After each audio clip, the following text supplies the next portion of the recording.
Okay, now just a few other things to consider. I'm not going to go through a whole treatment of volume of depth jumps, but once again, if you are measuring your vertical jump, then you will know when you need to stop doing a particular exercise. And not only depth jumps, but any type of exercise that involves jumping in the air. And if your jump intensity lowers, so if you were jumping 36 inches every time you did a depth jump, and you could verify that by your measuring device, and you are now jumping 32, 34 inches every time, you should know that you're beginning to train below your optimal level. And so you don't want to be training anymore, or you need to give yourself more recovery time. People do these depth jumps and they just go back and forth, and they do them so quickly with no rest time that the energy they use per jump is so much lower. They're not jumping very high each time. You want every single repetition of your depth jump to be at your maximum jump height. If you do that, you will notice that starts to go up, that you start to push that limit. Whereas if you're doing low quality, high quantity, you'll notice that instead of doing 20 jumps at 20 inches, you can do 40 jumps at 20 inches, which is really of little benefit. And of course, the higher repetitions can increase your tendon stiffness, it can increase your plyometric response, but it will not do so optimally as will training for high quality per repetition. And I know I repeat that a lot, but really people just don't quite get it. I have people who email me daily telling me, hey, I decided to double the program, double the repetitions because I need results now, and basically that's counterproductive. Okay, I also just want to give a word on form here.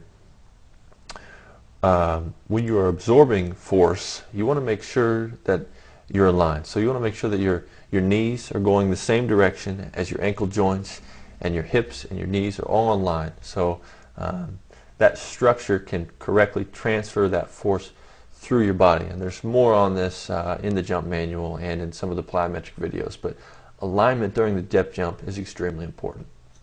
Now, for those of you who have had knee problems or do have knee problems, email me or let me know, because I have a very, very, very effective patellar tendonitis regime that really works very well. People who have never had, who have always had patellar tendonitis, are now telling me that their knees have felt 100% better. And anyways, let me know and I can send you to that. But one thing that you can do is jump onto a box. This is kind of a depth jump. Jump off the box, land, absorb the force, and then jump back onto the box. And the reason that you want to jump back onto the box is so that you minimize the impact that's going to the knee. Because a depth jump alone is not going to be the best idea if you're having knee pain that's above, a 3 or 4. If you're having knee pain or knee problems, depth jumps are probably going to be ill-advised, especially at higher volumes. But if you've had problems before and you're fine now, and you want to safeguard against having problems with patellar tendonitis in the future, something you can do is do the depth jump onto another box. I just wanted to leave off with a word about shock drops or drop jumps.